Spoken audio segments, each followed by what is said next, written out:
Ô flamme obscure, flamme fraîche, une dernière fois pour éclairer l'immobilité d'une image. Avez-vous jamais vu comment meurt un oiseau? Ce qui n'avait tantôt que le poids de l'âme. Mais les poètes de notre âge durent moins que paille brûlée. J'en ai tant vu. Tournons la page.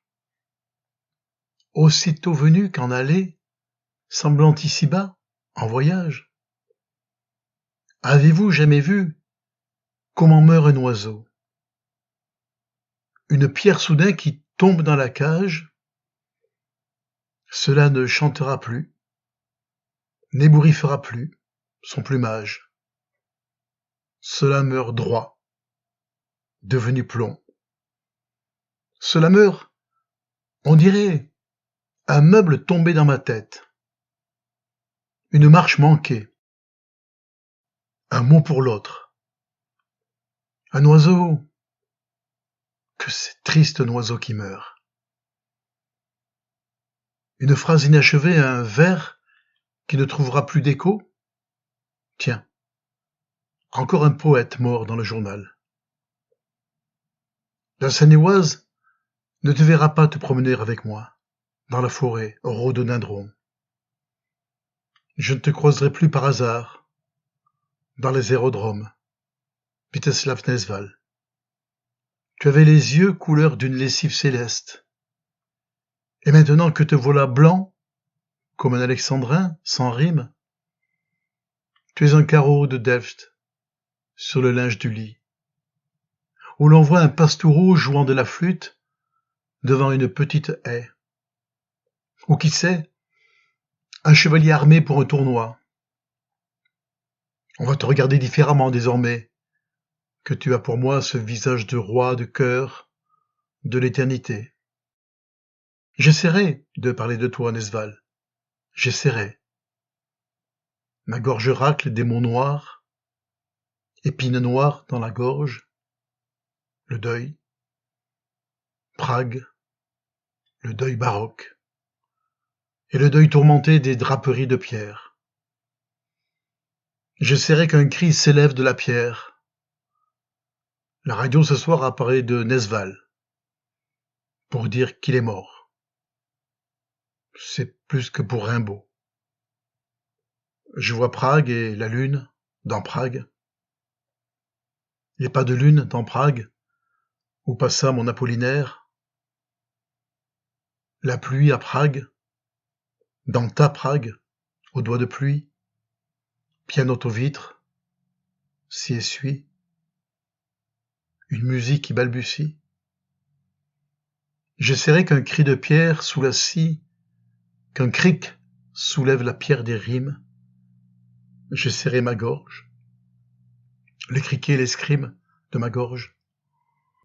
Dans le Tchrin désert, la lune est sans rivale.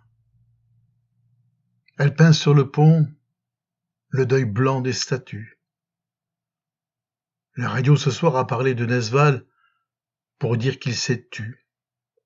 Strophe que la main ponctue. Ô strophe, au-delà de quoi commence le voile funèbre, au-dessus du pont Charles, nuage qui passe, par le vent emporté, j'éclaircirai ma gorge comme le ciel. Ainsi, Prague a perdu son âme et son poète. Lorsque j'irai tantôt, je ne l'y verrai pas. Et son cœur s'est brisé comme un verre qu'on jette à la fin du repas. Lorca, Mayakovsky, Desnos, Apollinaire.